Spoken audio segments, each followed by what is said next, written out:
Hey, now pull up a chair. Got a fresh little pair. Jay and Mitch on the air. Lumpy and Lacus, come on, let's roll. Lumpy and Lacus, hot off the stove. Topic of the week, this you call news. The coffee table, and AI heard that too. Lumpy and Lacus.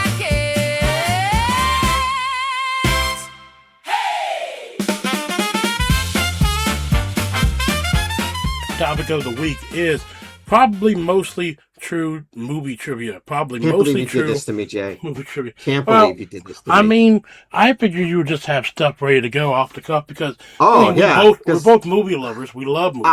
I do, but these are like probably mostly true kind of movie stuff things. It's just like, what? It's such a niche thing, my friend. I'm like, I'm not ready for this, but I'm going to do my best. Okay. I'm going to do my best.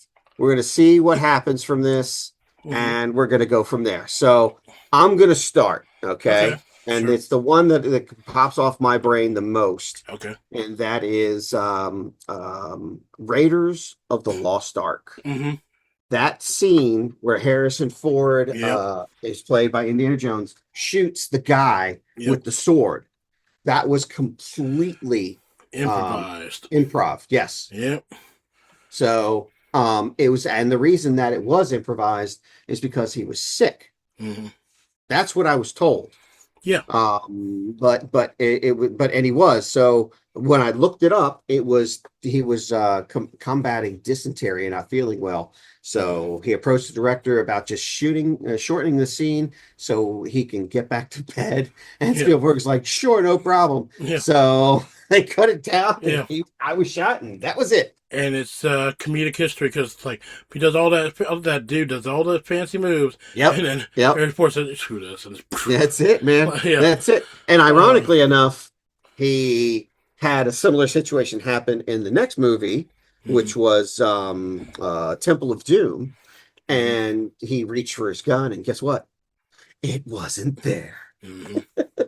And also, like something that's kind of related. It's not the movie itself, but it's kind of related. It's for the Disney stunt show that they have with Indiana Jones. They had the big scene at the end. Well, not the end, but kind of the middle, which is like the classic boulder that rolls down and then he dives out of the way. That boulder went out of control at one of their last performances. No way! It went towards the audience, and the dude that's part of the crew just straight up stopped the boulder because even though it's like light, it's not exactly heavy. It still is heavy enough that it could cause injury. So he dived in front of it, stopped it. He got injured, and then they took out the boulder for a while because it was going towards the audience. He took out the boulder, and they still did the stunt show. And then if you could find it on YouTube where he's there, he turns around, he's looking at the boulder. There's no boulder, and then he dives out of the way into like the way that it works. There's a little like a recess that he dives into. That way it goes over him but not on him. Oh wow! Yeah, and so he dives into that recess, and then somebody says off stage says cut, and then he stands back up. It's like, all right, so there's just no boulder, which makes sense. It was a safety thing. But, yeah. I don't know if they restored it back, but I remember that was a thing. Interesting. Yep. So let's go with one of mine. The first one I have is Sister Act 1 and 2, and I love Sister Act. Good old Whoopi Goldberg. In spite of who she is, she had a lot of great movies back in the day, right? So Sister Act 2 in particular, there's a part where, like, Sister Act 2 is where she has a high school, like a Catholic high school, that she's teaching them all to sing, and she gets them all going, and then it's their first performance of "Oh Happy Day" in front of the whole school, because the school is set to be closed, and they're trying to save it by having this choir come back because they used to win all these competitions. Right. So, the choir's kind of timid because it's their first performance. They're like kind of nervous, and there's the main guy, the actual singer, who he's not a known gospel singer, I believe. Right. He comes out and he's like singing all all timid. It's like, oh, happy day, you know. But he's supposed to sing it like really loud, like he always talks about Shaka Khan and whatever, Shaka Right. Zulu. And then so Whoopi Goldberg does what she does during the classes, where she's like la la la la la la la la la, all that stuff, and they all repeat it, and then she's like, all right, let's rock, and then they all of a sudden get the energy and blow the roof off the place. In that part where she's saying the la la la la la, Right. that's not her voice. That's the No? voice. No, that's the voice of the vocal coach, the vocal coach that taught her how to sing. Wow. He said it in an interview at some point. He said, yeah, they were supposed to go back over and re-record that part with her voice, but they just forgot, so they kept my voice in there, and you can tell when you listen to it because it's not her voice. And if you pay attention enough, it's like, oh yeah, that's wow. not her at all. It's That's really crazy. weird. That's Yeah, crazy. it's a really weird thing that they did. Sister Act 1, I thought I had something for that too. I don't know. But Sister Act 2 though, yeah, that's the one I got. Let's go with another Okay. yours. All right. Let's see here. You have a list, right? Yeah, I got a couple of different ones here. All right. This one's kind of interesting. Did you know that Tom Hanks and Robert Zemeckis both paid for 2 Forrest Gump scenes in the Forrest Gump movie? Yep, they paid for it out of their own pockets. According to Hanks, Paramount refused to increase the film's already expensive budget, so he and Zemeckis agreed to pay for the scenes in exchange for a larger share of the film's box office gross. That's He said that they both put in a lot of money, but it paid off. Reportedly, Hanks earned $65 million from his percentage of the box office gross. Do we know what scenes? It says one of the scenes where Forrest runs across the U.S. Oh, okay. Oh, Yeah. yeah. That's a One classic was scene. the Yeah. scene where Forrest runs across the Sure. U.S. Yeah. Yep. Run, Forrest, run. Yep. Mm-hmm. That's Yep. cool. They thought it was very important, I guess. So yeah. I mean, It it's looks like it certainly paid off. it's a memorable. If it's that scene in particular that I'm thinking of, Yeah. it's a very memorable scene. Just running. It's Mhm. like it's pretty good. Yeah. Let's I thought go. so too. Yeah, let's go with one of mine. So this one, I'm sure you know this one, Star Wars, right? So Yeah. clearly, there's a scene. I don't remember exactly what part of the movie it is, but there's a stormtrooper. He's walking in the background, and he hits his head on the the door, and then the editors saw that, and they added the sound in after the fact with They some sure sort did. of Foley artists. Like that's pretty good. Yes, they I did. mean, they kept it in there. Like, yeah, we'll keep that. That is in a Star Wars, technically Star Wars 4, A New Hope, but it was actually the very first Star Wars film to be ever made. Right. So that was 1977, I believe it was. That was a scene where they had just gotten captured in the Death Star. That's in the Millennium Falcon was captured by the Death Star, and they had escaped out of the Millennium Falcon into the Death Star, and this was their first hiding spot, if you will. When they broke back in to find C3PO and R2D2 in there, they opened when the door opened up, which it opens up height wise, it opens straight up. Dude ran into it, and it's so great, and they kept it in. And, and the best part was you can still see the dude kind of get up a little bit and shake his head, if you will, or something like that. It was so good. But they just left it in. That was such a good scene. Like, yeah, sure. And then also, what is it? The guy who I can't remember his name. I'm sure you know who it is. The guy who actually did the who was actually in the Darth Vader costume and the outfit in the recording of the movie in the shooting. He actually did do all the lines, and then they didn't like his voice. This is what I heard. They didn't like his voice, so then that's when they got James Earl Jones after the fact and said, "Look, you're okay, but your voice doesn't have the caliber that we need to make Darth Vader sound imposing and dangerous." So even though he didn't want it, obviously he wanted his voice in it. It's I don't know. It's a little gray area. Like, he's still part of history, but it's not his voice. And I'm sure a part of him is still probably pissed off about it. Yeah. That's crazy.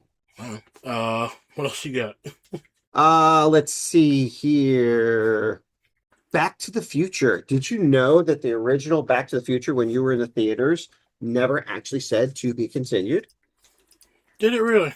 Correct. It was never out in the theaters that way, but when it made such a hit, they got it to put it on the VHS tapes.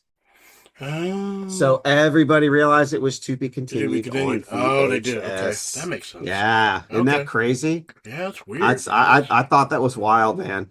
I really did. I was like, wait a minute, I didn't realize that. That's just one of those off the wall ones, that's a man. Spielberg thing, right?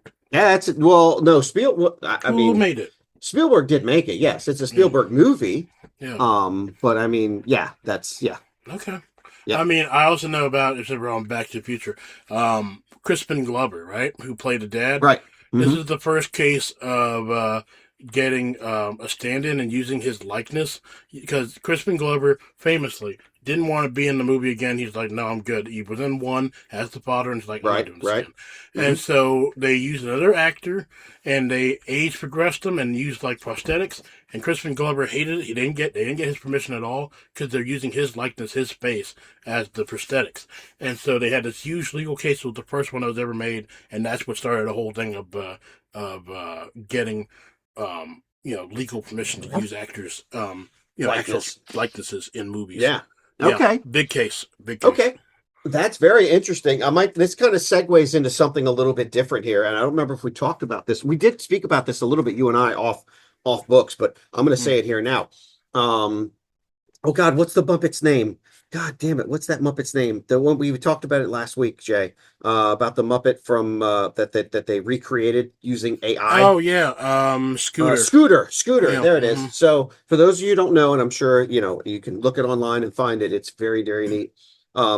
The actor or the puppeteer that actually plays Scooter, they CGI'd him, if you will, or they kind of copied him. They mocapped him. Thank you. Yeah. And replicated all of his movements so it looks exactly real. And they created a whole AI system in the now Muppets roller coaster ride, if you will. Yeah, took over the hard rock. Yeah, took over for the hard rock and roller coaster, whatever. Aerosmith's rock and roller coaster, I think it was. Yeah. And it looks so good. I've seen the videos for it. It looks so good. Yeah. And it's just absolutely amazing. So that's about the likeness and stuff like that. However, did you know, for the movie facts, sir, did you know the Matrix code is actually made of sushi? Is it? Yep, it's iconic cascading green digital rain in the Matrix. It's just random symbols, sir. It was designed by the production designer scanning Japanese sushi recipes from his wife's cookbook. Oh. Yeah. Interesting. I didn't know that one. And this one you might know. I don't know. Willy Wonka and the Chocolate Factory, right? It's a classic movie. It's Gene Wilder, right? Yep, love Gene Wilder. R.I.P. Yep. And then you got the Grandpa Joe, who's a piece of shit because he was just laying there in the bed and he's just like, I gotta go to tank. For 20 years. Dude, I haven't done this in 20 years and now I'm just running around. Hop on a boat. That's right. That's right. Charlie should have whacked him. Charlie should have whacked him upside the head and took Grandpa Josephine or whatever, Grandma Josephine instead. Yeah, and then not famously, on Saturday Night Live with Kristen Stewart, of all people, who played Charlie, they did a funny take off of that where it's like they straight up said like, wait, you can walk? What? I don't understand. It was pretty good. That was a pretty good skit of like modern-ish SNL. But anyway, in Willy Wonka and the Chocolate Factory, you remember that scene where they are on that boat and they have like big screen behind them that shows all the really weird, like kind of scary type stuff behind them, like gross things too. Yep. They never told those kids that was going to happen. That's their real reactions. Those kids were actually scared. Meanwhile, Gene Wilder is singing that song. No one knows where we're going. It's like, oh my god. It's like, what are you doing to these children? It's like, I guess they signed up for it. Is it snowing? Yeah. Is a hurricane a-blowing? And the parents okayed it. That's the weird thing. They're like, that is awesome. That's awesome. Yeah. Bravo to them for doing that. Yeah, that's it's like, great. all right. I mean, it made a really interesting to get their initial reactions on it, that's great. That's perfect. That's perfect. Yeah, it works. I agree. I agree, sir. All right, so did you happen to know in The Wizard of Oz that the snow was actually real asbestos? Yes, I did know that. Yep, that's a very Crazy. common thing there. They're walking through asbestos, and when they're getting sleepy, it's like, yeah, they probably really were getting sleepy because it's fucking asbestos. They're probably suffocating. Oh, that's very unfortunate. But different time. But then totally Wizard of Oz time. too. Like I was different times when Judy Garland was just kept awake on all these uppers and meds because it's different time. Right. Yeah. That's weird. Yep, and if we're on the subject of Wizard of Oz also, Buddy Esbin, who plays Jed Clampett in the Beverly Hillbillies, the original show from the old days. He was supposed to be the Tin Man. He had test footage that was out there, and he was supposed to be a Tin Man. The problem is they used paint. I think it was lead paint, which led to him getting very sick because of lead poisoning. So they changed out for another actor. Wow. Yep, his footage still exists, and also the guy who played the Cowardly Lion, also the way they did his makeup and stuff. Right. Yeah. He had facial scarring or whatever from however they did the makeup, and it lasted until he died. It was. I know. It's that's horrible. pretty terrible. It is, man. The sacrifices they made to make a movie is just amazing and saddening at the same time. And who can forget the one that's that in the scene where they're walking through the woods and you see allegedly a a munchkin that hung himself or herself, but then it's later to be revealed to be it was just a bird's wing. Yes, it was a bird, something like that. Yes, it was on the upscale version. You could see. Yeah. Yep, I remember that one. That was crazy. Yep, pretty good. And then, all right, let's go back to one of mine, Poltergeist. Right? Yeah. Everybody knows Poltergeist. Little girl said, "They're here." That's right. That's one movie my wife will not watch ever again. Yeah, Judith Barnes. What's her name? The little girl. But I can't think of the little girl's name in Poltergeist. Judith something. But but she also played the she was the voice of Ducky. Yeah, Ducky on what's that movie called? The Land Before Time. Oh, okay. Yeah, she wanted to little tiny dinosaur, and that is terrible because that's fine. But then, if anybody remembers how this little girl passed away, she was murdered by her father. Yeah. And in related note, one of the last things that she recorded was actually she played the little girl in All Dogs Go to Heaven. Opposite Burt Reynolds, right, who played Charlie, the dog. And from what I heard, I don't know if this is true, but the last scene that they have is him saying goodbye to her because he's going to heaven because he's a dog and he passed away.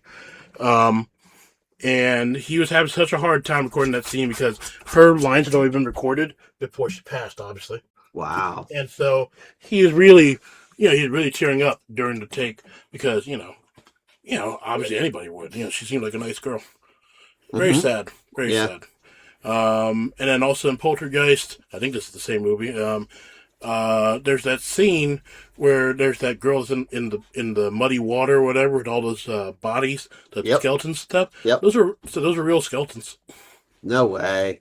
According to some 80s that's so thing that I saw, it's like, wow, that's terrible. Yeah, that's it's a different time. It's a different time. Yeah, totally different time. Let's go one of yours.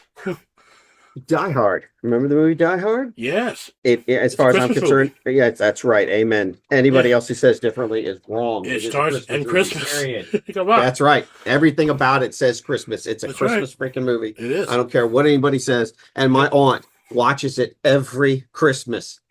Christmas season, she watches it. That's right. Yeah. That's the best time to watch it. So, Alan Rickman, who played Hans Gruber, the end of that movie when he falls out the window. That scene when you actually see him fall out the window, that is a God for real as can be. That was a real reaction. That is 100% real. They released him earlier than he thought. He was like they were supposed to count, and they released him like 3 instead of 4. That's right. Like what the? Crazy. He wasn't too pleased about it. No, of course not. But he was. He is a. He was happy with the result. He was happy with the results. Yeah. And then the little girl's name Judith Barcy. That's it. Okay. Music bars. Okay. But yeah, man, Alan Rickman, rest in Rest in peace. peace. Mhm. Bruce Willis, man, sad to hear about his aphasia and all Yeah. that. It's like, that's Yeah. terrible. Yeah, But, it is. you know, But he's still in this world. he's still in this world. Keep fighting the good fight, That's man. right. Yeah, do what you gotta do, Bruce Willis. We love you. Yeah, you gave us Yep. a lot of good content, good movies. And I still watch great him stories. today. Yeah, they're still very watchable. Yep. Yeah. Let's go on to The Shining. In The Shining, it's very well known that what's her name? The girl that's in that movie. What's her real name? Yeah. I don't remember her real name. I just know her as Olive Oil. I'm sorry. Yeah, her. Yeah, pretty much Olive Oil. In the scene where she's screaming after Jack is, Banging the door. yeah, banging the door and Yep. Accenting the door, yeah, if you will. yeah, he's yeah, she was actually like berated by the director, to get that shot. Like, she's very well known as having been traumatized during that whole thing because he was very abusive during the recording to get the result that he wanted. Like, he was like saying some really nasty things and like really scaring her for real. It's pretty crazy. Wow. Yeah, Shining. What you got? So, classic here. Gone with the Wind. Oh, okay. Okay, you know the movie Gone with the Wind? Yes. Yep. It had Clark Gable in it as God, what is it? Clark Gable. I can't remember his name. Rhett Butler. Thank you. Rhett Butler, and then Scarlett. Mm-hmm. Yep, Scarlett O'Hara. Yep. Know a lot about that whole movie, but that's for a different time and place. David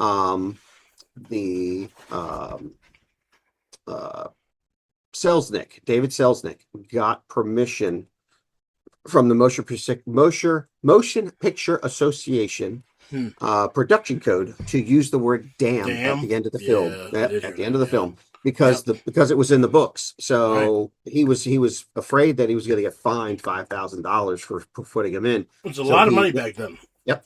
So he reached out to them ahead of time and got permission. However, and for the words damn and hell, it was used in certain situations in the movie because back then those kind of words were not used. That's right. But just in case he didn't get permission, he had them already pre-tape alternate lines. Yep. I mean, it's just also, well, what were the alternate lines? Let's go with that. Do you know? Yeah.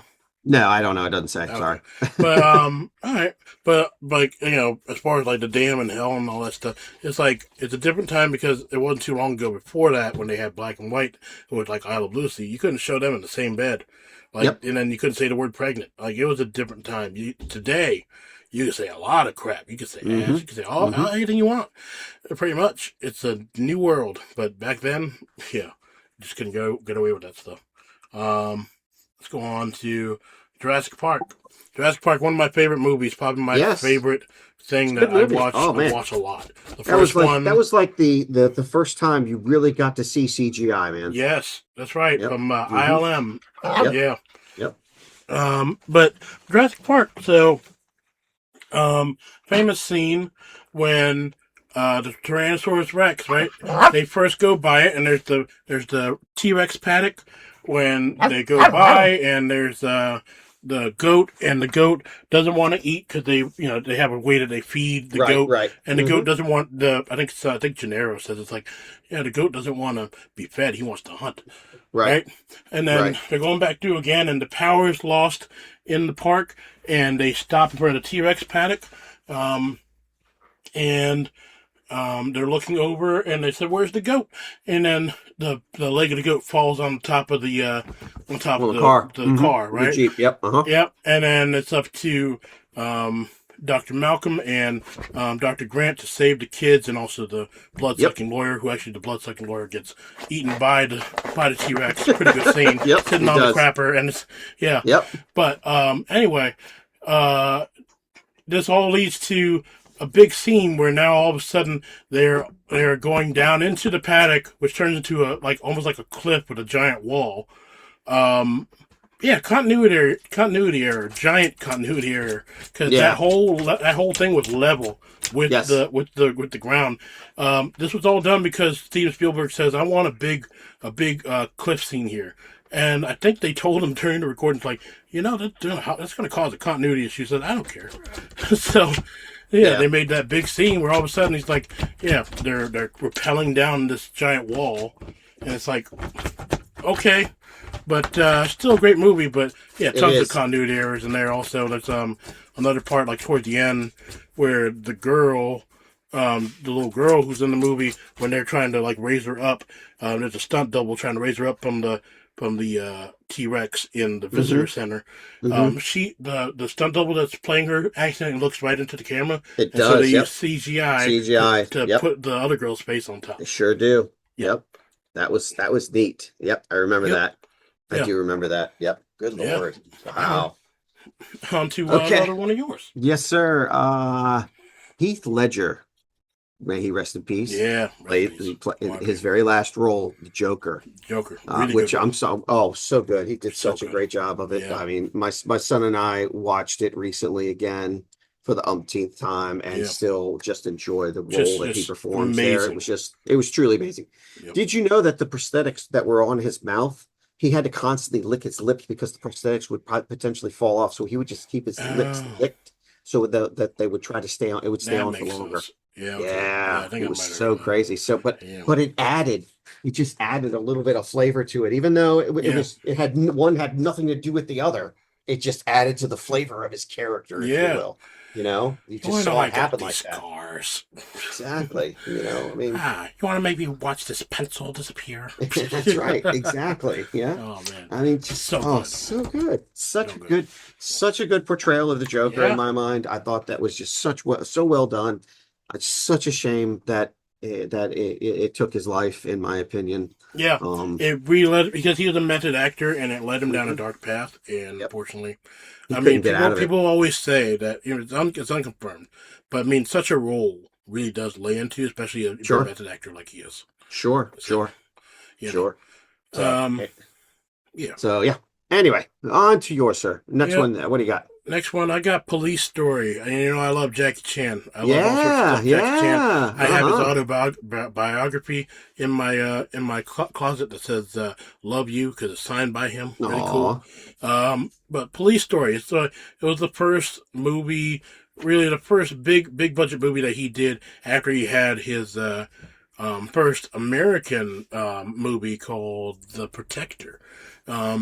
The Protector was a police drama, and it was done with Jackie Chan has always been about smooth, swiftness, and, almost like choreography, dance choreography more than big heavy moves of the 80s. Right. And The Protector was more like a big heavy moves of the 80s thing. He's like, I don't like this, so he made Police Story specifically to show I know how to make a movie. And so he made Police Story and became a huge hit with the classic Jackie Chan action you expect today. Yep. That's it was awesome. all a big F you to Hollywood. It's like, I can make a better movie. Yeah. Mm-hmm. Yeah. That's good.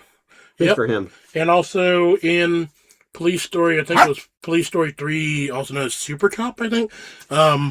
There's the old man. No, actually, no, it was one. It was the old man who is an evil businessman, does drug deals and stuff. He there in the international release, it just ends with I can't remember the exact ending, but in China, it was required that everyone who is bad gets their just desserts and gets apprehended by the goes through the judicial system and police system. Right. Okay. So the old man gets arrested, but so does Jackie Chan because he also did things that were illegal. You don't see that in the in the international release. Interesting. Okay. Yep. Anyway. Huh. Yep. That's cool. Yeah. All right. Going to The Princess Bride. Remember The Princess Bride? Yeah. Right? Yeah. The Princess Bride. Yeah. With I'm going to Columbo. mispronounce. Yes, it was Columbo, but that's not his name. It was Peter Falk. Peter Falk. Yeah. Peter Falk. That was his Peter name. Falk. Yeah. But I'm probably gonna butcher this name. Carrie Yules. Is that how you pronounce it? I think you're right. Yeah, I think it's Yules. He played Wesley. Yep. All right.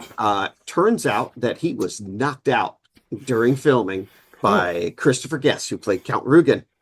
Oh. Yep. According to this, there was a scene when Count Rugen was supposed to knock out Wesley with the hilt of a sword, and while filming, Yules asked him to gently tap him on the head to make sure so he could feel it, so he could actually react more believably. Jeez. However, as Yules writes in his books, things didn't go exactly to plan. It says, "quote Chris swung the heavy sword down toward my head. However, as fate would have it, it landed just a touch harder than either of us anticipated. And that, folks, was the last thing I remember from that day's shoot." That's crazy. Wah, wah, wah. That's that reminds me of another one. It's just like a kind of a tangent off of it, but Yeah. I think it was Blade Runner, right? The remake with again with Harrison Ford, but also Ryan Reynolds. When Ryan Reynolds like swings and hits, no, when Harrison Ford swings and hits punches Ryan Reynolds in the face, or not Ryan Reynolds, who's the other guy? Who's that guy? It's a famous Which actor. one? Where's it again? What's the movie? Blade Runner. It's the other guy. Blade Runner. It's not Ryan Reynolds. What's his name? I can picture his face. No. You're What's thinking his Harrison name? Ford Yeah, or Ryan Gosling? Ryan Gosling. Was it Ryan Gosling in the Blade Runner? I never Gosh. saw the Blade Runner remake, man. It's I'm Harrison sorry. Ford. I gotta look it up now. Were you looking at the original movie or the? No, this is the remake, like Blade Runner, like 2088 or something like that. Oh, okay, yeah. 2049. 2049. No, 2049. I never Yeah. saw that one, man. When, Harrison Ford, Ryan Gosling, Yeah, Ryan Gosling. Yeah, when Harrison Ford swings at Ryan Gosling, he was Okay. supposed to just like miss him, and then they were supposed to edit it later. He actually yeah? connected when he swung, and you could see Ryan Gosling clearly being affected. And then like they took it out of the movie, but it was also a part where Harrison Ford's like, "Oh my God," he has like a look on his face like, "I didn't mean to hit you." It's like legit. That should not have happened, but he did it anyway. And that's not to take the use in the movie, but yeah. There's a great still of Ryan Gosling looking like like with the face, and then Harrison Ford's like, "Oh my God." Okay, It's interesting. pretty good. Yeah. Yeah. Yeah. All right. Let's go to Frozen. I think everybody loves to hate because Frozen. Ugh, Let it go, let it go. With Just Adele let it go. Dazeem. Adele Dazeem. But Frozen. There's the part where she is singing "Let It Go," and Right. she undoes her hair, right, and like lets it fall down. Right. If you watch that scene, her hair goes through her shoulder. What? Yeah, it wasn't That's crazy. edited correctly, and it goes That's through crazy. her shoulder every That's time crazy. when she undoes her hair. It's like I see it every time. I'm like, what the heck? Y'all That's really crazy. didn't. Yeah. Disney, bro. Disney's famous for that stuff though, where like straight up if you watch a lot of recorded things for Disney, like animated things, you freeze it at the right time, you'll see some weird screenshots. Like Gaston has like weird faces. It's like, it's just funny. Yeah. Oh, well. Yeah. Let's go on to one Wow. of yours. Okay. Let's see here. It's a quick one here for. I'm sure everybody knows this in The Godfather about the cat in The Godfather in the beginning of the movie. The Godfather. You ever seen that movie? I've seen The Godfather. I don't know. Okay. In the very beginning of The Godfather, he's in his room and he's talking. It's his daughter's birthday, so everybody's asking him for a favor. Uh-huh. Right. And in that scene, he's holding a cat. Well, that cat is actually a stray cat. It just happened to be someone that It wasn't supposed to be there? Yeah. Yeah, it wasn't supposed to be there. It's just a stray cat that they found on the lot, and they gave it to him. He sat with him. The cat stayed, so they're like, "The Marlon hell with it." Brando, man. Great Yeah, actor. man. Yeah, man. And I'm gonna jump back into The Matrix because I always thought this was really cool. The kung fu choreographer, Wu Ping Yan, he originally refused to work on the film. Really? And yeah, he asked for an exorbitant amount of fee, and he thought that would throw the Wachowskis off. It didn't. They accepted his wild offer for the amount of money. Huh. I don't know how much it was. It doesn't say. He also then formulated what considered an impossible request. He said he'd agree only if he had complete control of the fights and that he trained the actors for 4 months before they shoot. Man. Once again, they complied with his request. And look at how awesome that Yeah, movie look at how awesome that movie is, and you watch that, and it truly is memorable for those scenes. Yeah. It is. Man, really well done. They are badass. Good on him. Yeah, Yeah. Mhm. good on him. Yep, totally. But yeah, we have more, but we're out of time. We might come back. Yeah, we are out of time, but we might come back to this because there's much more trivia. Oh, there's tons and tons more. That's tons. fun. That was fun. Yeah, this is fun. It's stuff. Some of these I did not genuinely did not know. Yeah. And then some of these, like, I'm sure as people are listening, like, I knew that. It's like, cool, good for you, man. But anyway, that brings us to the end of the topic of the week for probably mostly true movie trivia. Again, it's not verified. We're just saying what it is. And when we come back, it's going to be the coffee table. The coffee table. We'll see y'all soon.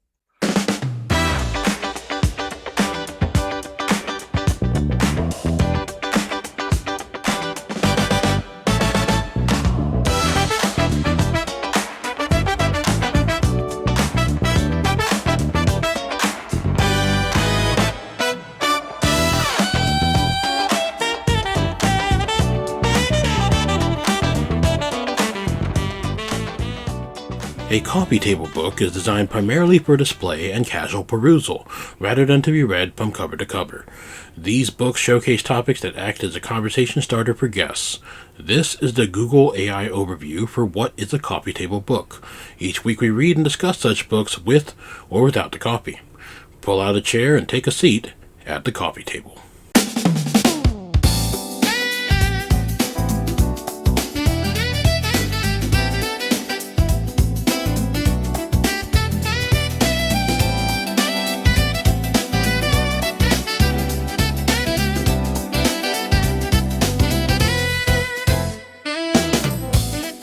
Good morning, everybody. Good morning, Mr. and Mrs. America and all the troops at sea. Good morning, Mitch. How are you? No, wait a minute. Wrong movie. Sorry, wrong side. Let's start over again. Good morning. No, I'm just kidding.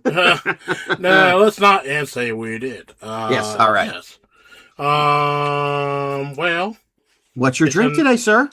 Well, on this hot morning, it's 94 degrees, or it was earlier.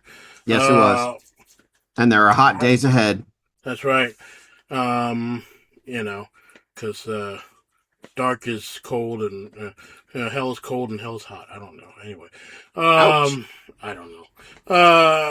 I have from Red Robin, because I went to Red Robin recently. Yuck. Yeah. Let me tell you about my experience with Red Robin. But I got a. They have the dirty sodas, like a good dirty soda. Yes. Right, and they got a dirty soda. It's Coca-Cola with coconut syrup and creamer. That sounds revolting. It was very good, actually. Okay, I'm not a big fan of coconut either, but when they did it that way, it's like, this tastes okay. I'm alright with this. No. Sorry. Nope. You have to try it. Yeah, you. At you. How about that's if you want, Jay? Yeah. How about you? But if you want to go to Red Robin, that's up to you. Now, I'm not a Red Robin fan. Let me ask you this one about the Red Robin, sir. Are they still, when you ask for fries, because it's endless fries, do they, when you ask for more fries, do they still give you like 5 fries and say, have a great time? I didn't ask for more fries, because let's talk about the experience, right? So, I went there with my sister, because we're like, well, we over the weekend we had done, what is it? We went to some of those historic houses in the area. Right? There's like the Thoroughgood House, and there's the the DeWitt cottage that's over at the oceanfront, and then yeah, and then the Hermitage House as well. Cool houses, cool stuff, like very interesting. And after that, we're like, well, we should go eat somewhere. Okay, cool. So we went to Red Robin, and of all the places that you had to stop, it was because it was her idea. I wanted to go to the buffet that we went to, the crazy buffet, whatever. I said that would have been fine because I liked what they had, and she was like, well, I haven't been to Red Robin in a while. I said, all right, sure, I haven't been there in a while either. So go to the Red Robin out there at Upton. No, this is the one over at Chesapeake. Oh yeah, I could have. Oh yeah, you should have called me at first there, Jay. I could have saved you the trouble. Anyway, but anyway, so went in there and we were greeted. It was great. It's cool. And they sat us in a little booth. Okay, cool. Lady came up and said, all right, what can I start you off to drink? And then I got the that drink that I'm drinking now. And then she got the let's see, it's like a Sprite with with candied orange, whatever. And Okay. like, okay. So she got that, and then they brought the drinks back out, and she tried the Sprite with candied orange, and it did not taste like Sprite. I was like, what do you mean? And she said, Really? it tastes just like seltzer water. I'm like, what? Oh yeah. There's no, so it's There's no missing syrup. the syrup. Yeah, it's missing the Sprite syrup. Something's wrong with Yep. their soda gun. All right. Sure. So she calls so the lady comes back over to the waitress and then says like, all right, hey, I gotta get you for starters, blah, blah. It's like, well, actually, can I get a different drink? I don't really like this. This tastes like, pretty much like seltzer water, not like Sprite. Right. I said, okay. Right. Well, I can get you, another drink. What would you like? And then she said, I'll just have a Fanta, an orange Fanta. I said, okay. So she brings back the orange Fanta. She tastes it and then she has a look on her face like, what? And then she said, there's an odd aftertaste. Like, what do you mean? And then Wow. she tastes again. It's like, it tastes weird. Taste it. I said, okay. No. I taste, well, I mean, I'm one. I was like, sure. I taste it, and straight up, at the end, it's got like a tangy taste. Kind of tastes like barbecue sauce at the end. Are you kidding me? No, not kidding at all. I'm like, what is this? Yeah. What is it? That doesn't taste right. So, yeah, I said, don't drink any more of that. And so the lady comes back over and said, sorry to be a bother again, but yeah, I straight up said, like, this tastes like it has a barbecue aftertaste at the end. I don't know why. Wow. It's very strange. Yeah. Said, Yeah. okay, well, we could try something else. I said, all right, can she have a water and there's a regular Sprite? I said, okay. Okay. And the regular All right. Sprite tastes just fine. Good. And the water tastes just fine. Well, I For should some hope reason, so. it's something to do with the orange that they use, because there's orange in that Sprite with candied orange, and then the orange soda just didn't taste right. I had my Strange. Coke with coconut, and it tasted fine. Right. But then after that, then we got our food, and we got a triple appetizer, whatever it is, and Okay. it had like some sort of mozzarella sticks. I think they call them mozzarella twists. It's in there. And then, some boneless barbecue wings and Adult chicken nuggets. Got it. right, boneless barbecue wings and the pretzel bites. Right, Oh yeah. and all that stuff. That was all fun. Sure. And then I do the regular order, and I get the fish and chips. And I like a good fish and chip. I think you've seen me get those before. The Yeah. fish and Yeah. chips are really I good. have. Yep. So the fish and chips, I bring them out. They look fine, and I got an upgrade of the side. I got the sweet potato fries. So I try the fish, and it tastes of nothing. It has a fish texture, no fish flavor, no seasoning at all. It tastes more of the breading than it does fish. You're I'm like, kidding. what is this? Yeah, I knew it wasn't going to be great anyway because it's Red Robin, like it's all frozen. It's not fresh. Exactly. I mean, nothing's fresh over there. No, Let's be no. real. But I expected more, and then I was like, huh. They gave you little lemon slices, but they're so small, it's like it doesn't do anything anyway. Right. It's like you couldn't put any Old Bay or anything on this, nothing. That's like not even weird. any salt or pepper, nothing. And then, they gave you the tartar sauce, and that was okay. Just tartar sauce. So did And you the say, coleslaw waiter, was like, this fish tastes fishy? It didn't taste fishy. It just tasted like nothing. It didn't even taste like fish. It's Wow. just like, what That's is sad. this? And it's just Yeah. fish. It's not a sandwich, is it? Was it a No, sandwich? it's just the fish, Okay. fish and chips. Okay. What's the typical fish that they serve for fish and chips? What kind of fish is it typically? I want to say usually it's supposed to be like an Alaskan pollock. Okay. Okay. I don't think that was pollock though. It was way too thin. I'm not sure what kind of cut rate fish they had. Wow. Might have been more That's like a sad. tilapia. Okay. But it was sad. But it didn't taste like anything. So I ate as much as I could because like, well, I don't want to have to send this back, and it's not really bad. It's just not enjoyable. I'm like, Right. well, Right. so I paid for the thing to the little tablet thing they had, Mm-hmm. and then I asked for boxes, and all right, we're good to go. And then on the little tablet at the end, it says like, hey, how was your experience? Rate your I was like, experience. Oh, cool. Yep. Yep, let me do that. Yep. And I sent the same stuff I said on this podcast. I said on the little tablet thing. I don't know if they're gonna do You anything actually about took it, the time to type that up. I typed that all up on their little crappy ass tablet with their Wow. terrible keyboard. Oh my God. yeah, Oh my I was like, God, look, Jay. Yeah, I was not pleased. I was like, I'm never coming back here again. Never. Did you really put that in there? You're never coming back again? No, I just said Okay. someone needs to observe. Someone needs to check these things. The following Gotcha. things. And I said Gotcha. all the No, stuff I I said get it. here. It's been a long time since we've been to that Red Robin, Yeah. and it's probably going to be even longer. No offense to them. Yeah. I'm sure they serve some good food whenever I mean, they I get will around to say it. the servers and everybody Mhm. I dealt with as far as the serving staff, great. They're fantastic. They're very obliging. They try to, they were trying to Well, that's meet good. everything we were asking about. They were doing, even from the moment we sat down and they gave us the silverware and had Right. water stains on it. They say water stains. I was like, can I get another knife or that's Right. dirty? Right. Right. I So get they it. brought it back. But Yeah. it's just the food, the drinks were just not, especially for the money you pay. It's like for I all that stuff we got, wonder. including her stuff, it was Yeah. like all together with tip, it's like a little bit under $100 for two people. I'm like, Yeah. Oh, this is yeah. Oh, insane. it's not cheap. It's not cheap, even with No, advertising. for I the wonder money if that I it, pay, it's like yeah. not right. I wonder if that's one of the stores that got sold to a franchise by chance. Did you hear about that recently, Jay? I don't know. Oh, okay. So recently, Red Robin, the company, sold like 85, or it could have been more than that, but they sold a number of their sites to Mm, a franchise, to franchises. It said franchises, so it was multiple because they're trying to make some money. They're trying to recover some money. They're kind of yeah, in the hole right now financially. So I wonder if that may be one of them, or even yeah, if it isn't. I'm not surprised. My wife and I have gone there several times over the yeah. years. We have not been impressed every It's time that just we have gone. surprising because it was still busy in there. It's like, how are all these Yeah. Oh, people yeah. eating this crap? It doesn't Red taste Robin good. stays busy. It We've doesn't no, taste good. it's not been, Why? well, I'll be honest, it's been a while since we've Mm, gone there, but like I said, the last time that we went there, we still were not happy with the service that we got mm, or the food that we consumed. We felt like we really didn't pay for what we paid, we got what we paid for. We felt like it mm-hmm, was overpriced. And mm-hmm. then it's just not like a wow me thing. I mean, don't get me wrong, Jay.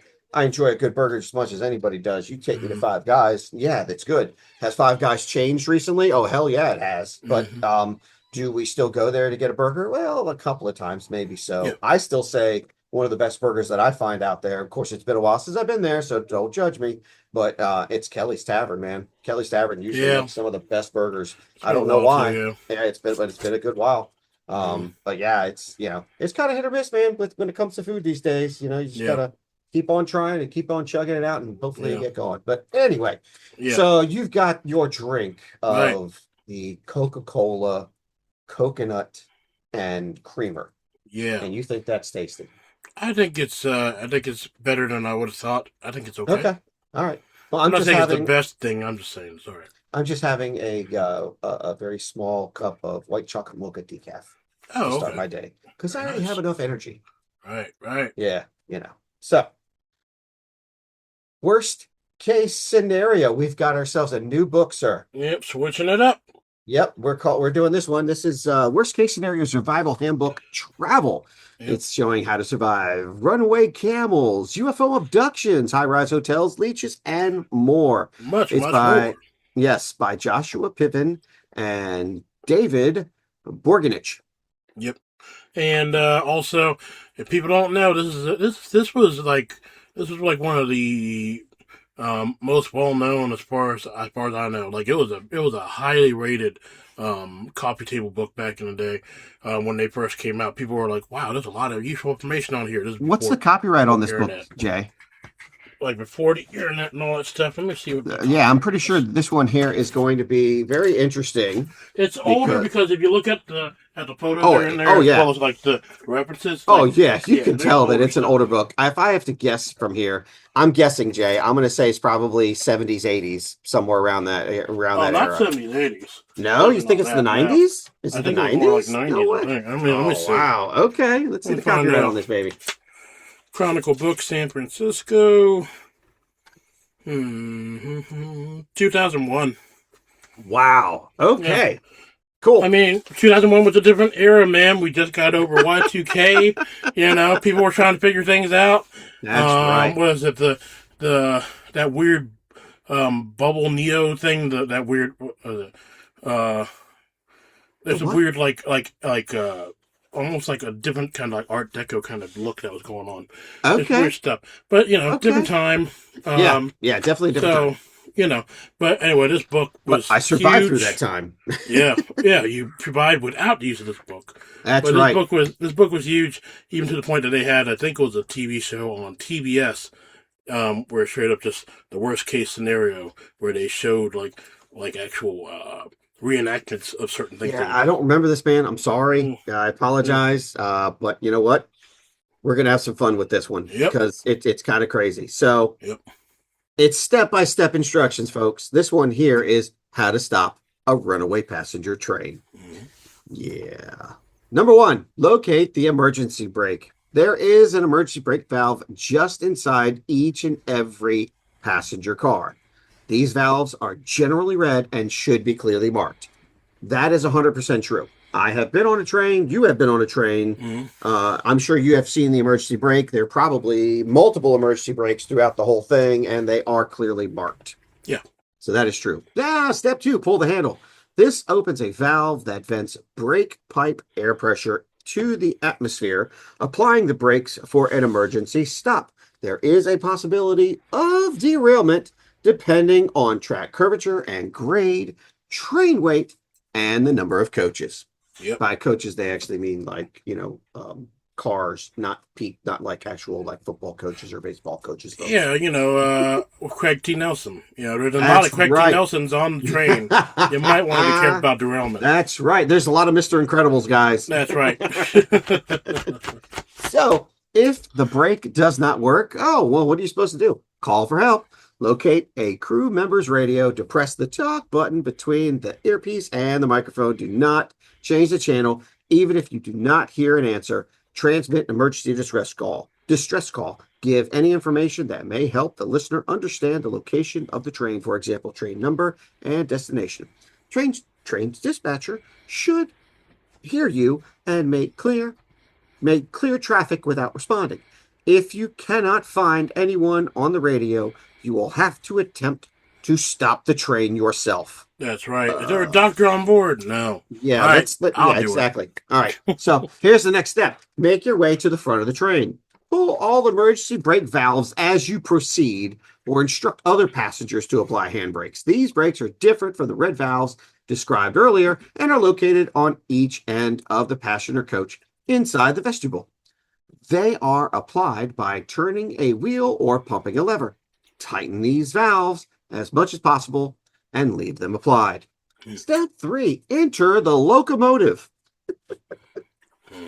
The locomotive is usually right after the baggage car, just in front of the passenger coaches. Exercise extreme caution when stepping over and across the car couplers that connect the locomotive and the baggage car.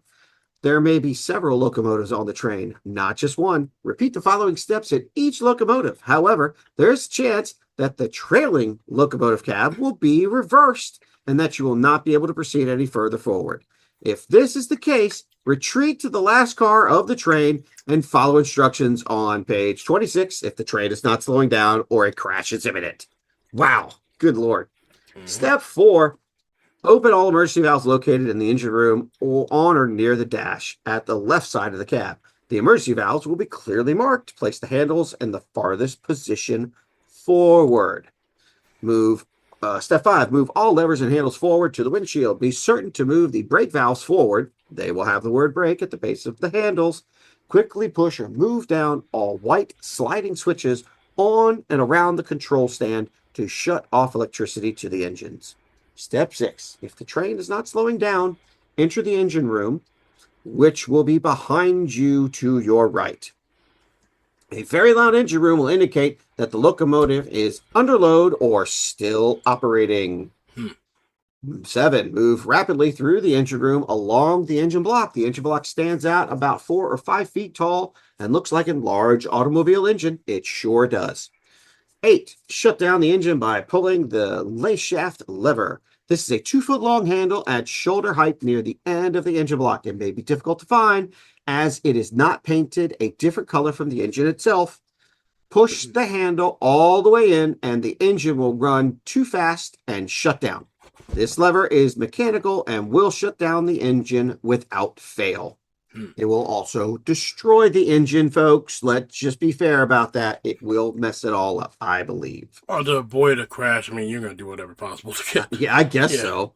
I guess so. Step number 9. Return to the cab and sound the whistle to warn others of your approach. It may take several miles to stop the train completely. That's very true. The whistle is either a handle the size of your hand that points upward or a button located on the control panel marked horn. If the train is not slowing down or a crash is imminent, which was referenced earlier. That's right, which was referenced earlier. Step 1, proceed as calmly and quietly as possible to the rear of the train. In other words, don't tell another fucking soul that the train is about to crash. That's right. Guys. Get out for yourself. Just for you. Because you got to be calm about it. What are you going to do? Just start yelling, get it back, get back, the train's going to crash. That's right. Okay. That's right. This is the safest place to be in the event of a crash, the back of the train. They instruct the other passengers to move to the back of the train with you. Oh, so nice. You're not calm and quiet. That's you're right. also telling them too. Okay. That's right. That's right. Step 2, prepare for a crash. Sleeping cars are usually placed on the tail end of the train and have mattresses and pillows that can be used for protection. Sit or lay against a wall that is toward the leading end of the train so you will not fly forward in the event of a crash. The further you are from the locomotive, the better. Yeah. Now, that is great directions. I think that's absolutely wonderful. Mm-hmm. But, dude, I, honest to goodness, I could see us, you and I, being the idiots of this world, going through this with this book in hand. This book is not. It's older. And stuff has, technology has progressed so quickly. A lot of this is probably not relevant anymore. But at least for this one, because trains have changed. I mean, Amtrak doesn't necessarily do things the same way. I mean, they're talking about sleeper cars. You've been on Amtrak recently. It's been a very long time since I've been on Amtrak, sir. I mean, oh my God, probably 30 plus years since I've been on an Amtrak. Yeah. The Amtrak I was on did not have a sleeper car. It had the business class towards the back, and then they had regular cars, and then the quiet car, and then the cafe car. Sleeper cars are situational nowadays. It's kind of like, with some of these planes. But it's like they're talking about sleeper cars. Like, that's not every train.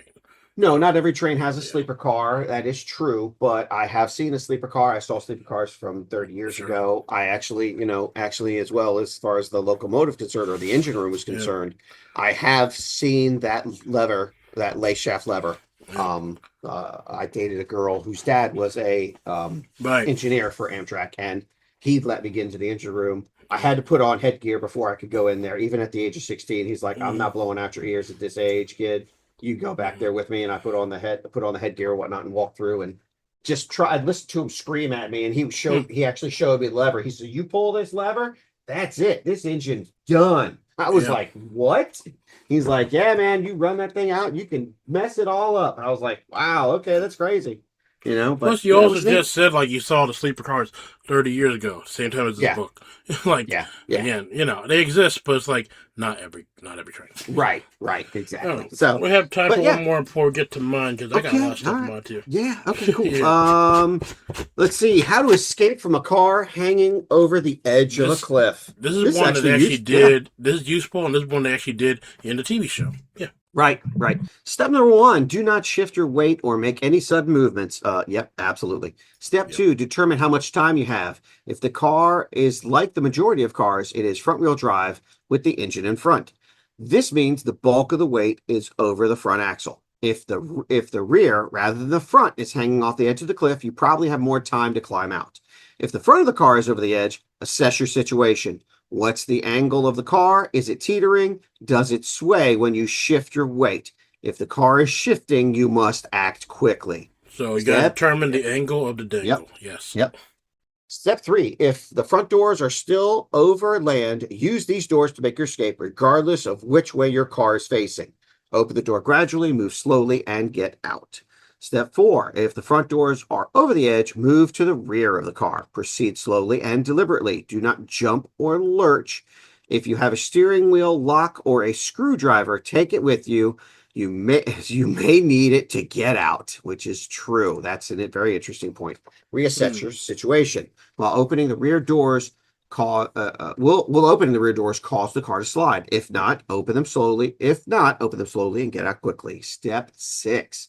If you think that opening the rear doors will cause the car to slide over the edge, you must break the window. Without shifting your weight or rocking the car, use the steering wheel lock or screwdriver to shatter the rear door window. This is safer than breaking the back window because it will require less movement as you climb out. Punch it in the center. The window is made of safety glass and will not injure you. And that is true, guys. I've actually done that at a junkyard before. And it does freaking work. It does. You got one of those little push things, the little things that you just press on and it shatters the glass. I've seen it done. It works. Right. It's pretty cool. It's pretty neat. Yeah. 7. Get out as quickly as possible. Be aware in situations involving several people, everyone in the front or everyone in the back should execute each step simultaneously. If driver and passengers are in both front and rear seats, the people who are closest to the edge of the cliff should attempt to get out of the car first. That's so crazy. Yeah. And I mean, number one, like you hit on the head, was like, everybody should have in their vehicle an emergency tool to get out. They sell them in auto parts stores and on Amazon. Like I have a safety hammer in all my vehicles, so that it has the thing that cuts your seatbelt, and it has the thing that safely makes the punctures that glass. Yes, the breaks the safety glass. Yep. I mean, a lot of good stuff on that thing, and it's not that expensive. And yeah, you might not need it like ever, but hey, you know what? It's peace of mind because you have. That's right. Just get it. I have mine on the inside panel of the door. Yep. I feel, honest to God, Jay, I feel like I should mount it somewhere. I really do. I've never done it. I've just transferred it from car to car, and it's done fine. But I feel like I should mount it because, in the event of a crash or something like that, that thing's going to go flying, and it'd be like, where the fuck is that thing? Exactly. At the time that you need it, you might not remember where it is. Like, you kind of want it in a place where you're just going to be able to, okay, I know where it is, grab it. Good. Right. Yeah. So, yeah. I mean, these are all good assessments. This is just honestly, I think this is more common sense about things. But but let's be fair. Common sense is not common. No, and also to take this with a grain of salt. I mean, it's just a coffee table book. We're not saying to do these things. We're also not claiming. That we say here should you try or attempt to do on your own. If you do, you're on your own. Yeah, we're not encouraging, we're not endorsing this step. We do think it's interesting. We are reading it as it is presented in this book, presented by these authors. That's right. Why are there naked pictures in this book too, Jay? You didn't have to send me those. Well, I mean, I put those in myself. Oh my God! Yeah. Oh yeah, I see. Oh, that is you. Oh man, that's right. Hey. Yeah, zoom out. That angle is not very becoming of you. That's why I said the angle to dangle earlier. But anyway. But yeah, and also we don't claim any negative energies from this book. I'm just saying. Okay. Like naked pictures. Let's get it real. All right. Clear. Anyway, all right. So Father's Day, right? It just happened. Happy Father's Day to you. Happy Father's Day to all the fathers out there. That's right. Happy Father's Day, everyone. Right? And we were gonna. And I was thinking we'd probably do a full episode, but it's like, well. All I had was just like dad jokes, man jokes. It's like not really enough to push out a full episode. Come on. So we'll just do it here in the coffee table because I got a book, Jokes Every Man Should Know. I just bought this book from a bookstore I never heard of called Wand's Bookshop. WANDS. It's like Harry Potter type stuff. Yeah. It's a neat place. Jokes Every Man Should Know, edited by Don Steinberg. Thank you, Don. There's an unusual hospital where one of the treatments involves the female nurses taking the male patients home and sleeping with them. For most of the patients, the treatment is very effective. But one day into the hospital comes an odd patient who has the word shorty tattooed on his penis. None of the nurses want anything to do with him. Days go by and the poor man's health doesn't improve. So finally this one nurse feels sorry for him and brings him home. When she comes in the next morning, she is smiling and happy. The other nurses ask, "Why are you so happy? Weren't you with the guy who has Shorty tattooed on his penis?" "Yes," she says. I know this one. But when he became aroused, it said, "Shorty's Restaurant and Pizzeria." Pause. "Established 1922. Pause. Orders to take out." Pause. "All baking done on premises." Pause. "Ask about our party platters."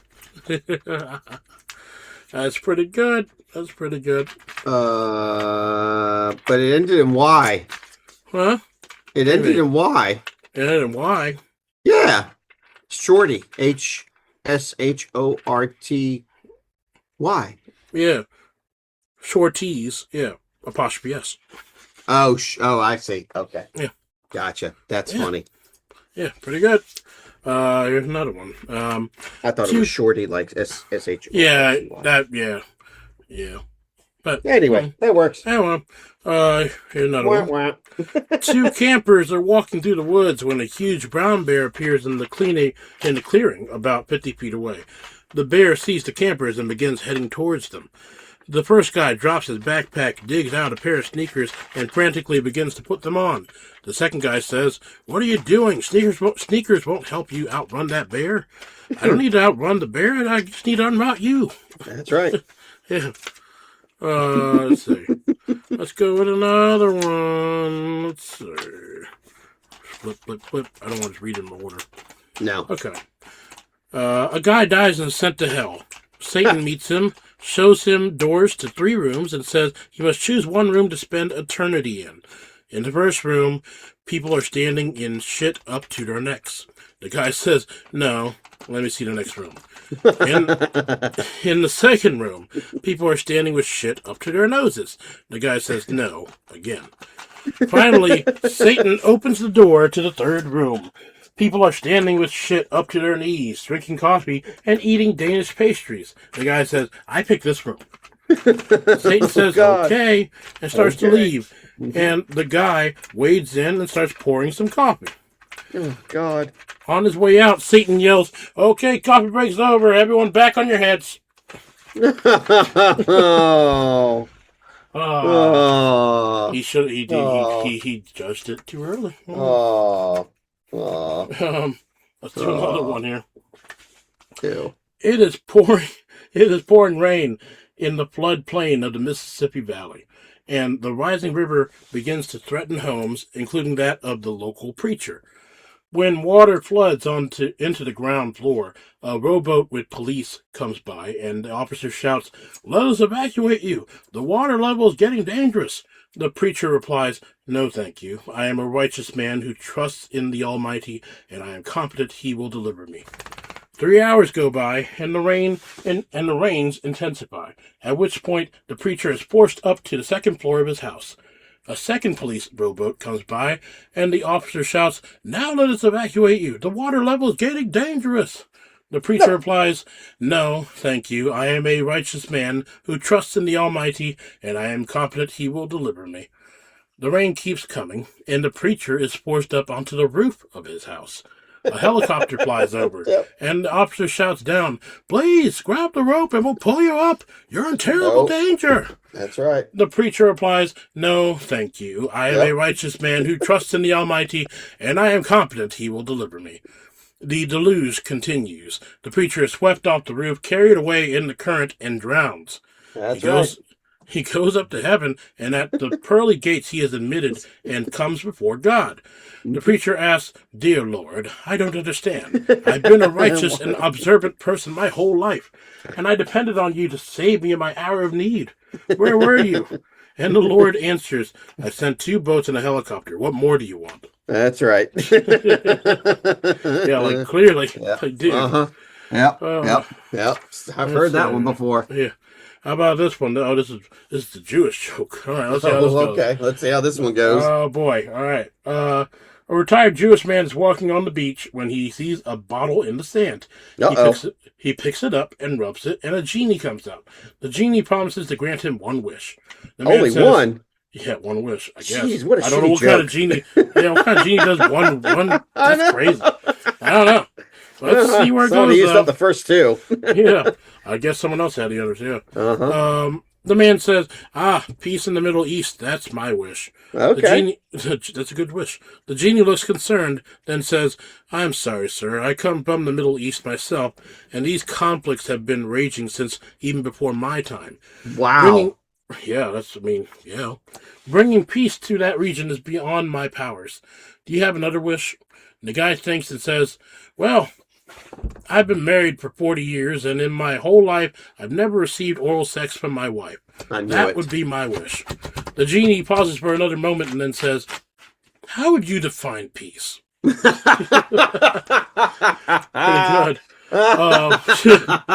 Yeah. It's like, that's not going to happen. Man. Alternative punchline. A modified version has the retired guy as part of his initial request, showing the genie a crumpled map of the Middle East when he asked for peace.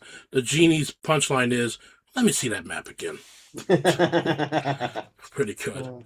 Let's do a couple more here. Yeah, it's pretty good. This one's a classic. You probably know the punchline in this one.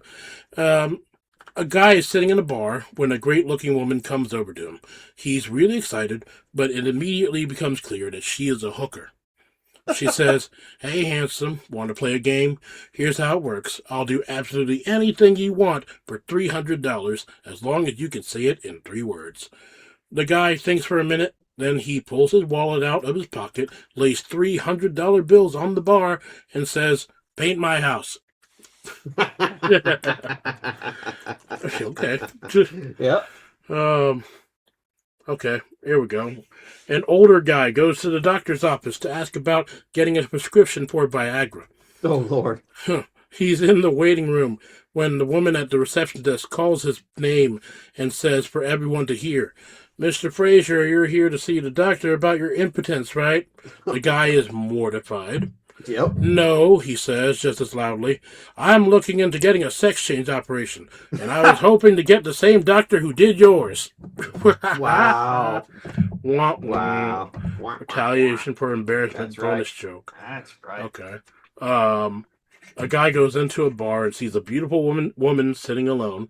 After an hour of gathering up his courage, he finally goes over to her and asks tentatively, would you mind if I chatted with you for a while? She responds by yelling at the top of her lungs, no, I won't sleep with you tonight. Everyone in the bar stares at them. The guy is completely embarrassed and slinks back to his table. After a few minutes, the woman walks over to him and apologizes. She smiles and says, I'm sorry if I embarrassed you. I'm a graduate student in psychology, and I'm studying how people respond to embarrassing situations. To which he responds at the top of his lungs, what do you mean $200? Yeah, screw you, lady. Right. Okay, this will be good to close out with here. 10 jokes for roasts and toasts. This is like a la, Okay. A la David Letterman. Pretty much. Every man's repertoire should include a stash of toast or roast zingers, lines that can be uttered in public situations to honor, greatly tease, or gently tease, and completely disgrace dear friends, colleagues, and superiors. Here are 10 hand-picked lines presented in order from mild and respectable to barely acceptable. Oh. Okay. Number 1. I could go on about what a great man Joe is, how much he has accomplished in our field, how selflessly he helps others, how good he is to his family, but this is neither the time nor the place. Oh, boy. 2. What can you say about Joe that hasn't been said about taller, more handsome men? Whoa. 3. Joe's afraid nobody will remember him when he's gone. Well, I can think of several reasons he'll be remembered. He wouldn't like any of them, but I can think of them. Number 4.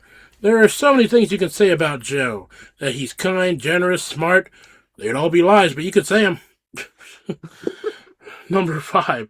What can you say about a man who, insert Joe's dubious achievement here, except, what the hell were you thinking? That's right. Yeah. Number 6. Joe certainly isn't two-faced, otherwise why would he be wearing that one? Oh, wow. Wow. Yeah, that's rude. Wow, number that's mean. 7. This is getting worse. Okay. There's no middle ground with Joe. You either hate him or detest him. Ooh. Damn. That's a roaster for you right there, that's buddy. a roaster. Number 8, there's something not many people know about Joe. He was born as Siamese twins, joined at the penis. What? The operation was to separate them was very difficult. They had to bring in specialists from all over the world, and unfortunately both of the twins died, but the prick lived. Oh, man. Number 9, Joe is one hell of a guy. Extremely generous. The other day he went into town and got 2 blowjobs, and came back and gave me one. Oh, jeez. Oh, God. Oh, Joe. How could you, Joe? Oh, man. And number 10, the most rude one that they have in this list. Yep. If it's true that you are what you eat, then Joe is definitely one of the biggest dicks in our business. Oh, but bump. We might come back to these because there's a lot of interesting jokes in this good. book. Oh, yeah. I'm sure there are. Yeah. Can't wait. Yeah, but anyway, happy Father's Day on that note. Yeah, to all you dads out there. Happy use some Father's of those jokes Day. with your kids. Yeah, that's fine. Especially the last 10. The last 10. 5 are classics for anybody under the age of 9. Okay? Yeah. Mm-hmm. Tell them at your next confession, like right. just like forgive me, Father, for I have sinned. Why, my son? Well, you see, Joe might be. I don't know. Anyway, that'll do it for us here at the coffee table. I drank all the Coke, but the coconut still remains. You sure you didn't snort the Coke and eat the coconut? You put the lime in the coconut and drink them both together. That's right. Now let me get this straight. You say, Doctor! That's right. Doctor, give me the news. I got a bad case of loving you. Anyway, and then your white chocolate mocha is... Yeah, that's gone, man. That's gone. Yeah, it was just a small little cup of it, man. I had to do decaf because it's just... If not, I'll get wired throughout the rest of the whole day. Was it a thimble? A little thimble full of... It was just a regular 8-ounce cup. Okay. Yeah. Well, that's enough. I mean, that'd be good for an espresso, but I don't know. For regular coffee? It's like, well, no, espresso would be much smaller. Espresso is usually like 2 to 4 ounces or something like that. Yeah. I don't know. This stuff gets crazy, man. You ever had an espresso? No, but I had that other thing, the jet fuel that was over there at the... I had an espresso shot in my coffee one time. Oh, my God. I could not stop jittering. Oh, God. It was so much caffeine. Yeah, my dog has espresso too. She's going crazy. God, she's growling. All right. She's biting my hand. Oh, that's not good. It doesn't feel great. It doesn't feel great. I bet it doesn't. No, I would probably tell her to stop it. Yeah. I would, but it's just kind of what she does. Okay, that's fair. So, for some reason. Anyway. When we get back, folks, it's going to be this You Call News. That's right. We'll see you in a minute. Soon.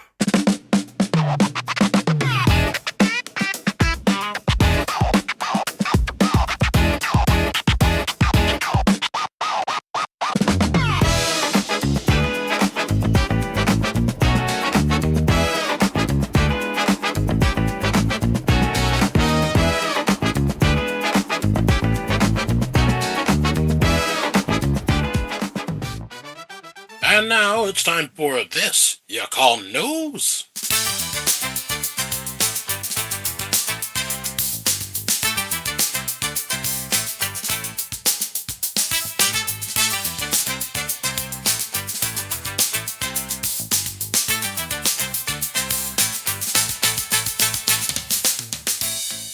And now, for This You Call News, we have Jay with our article. Jay?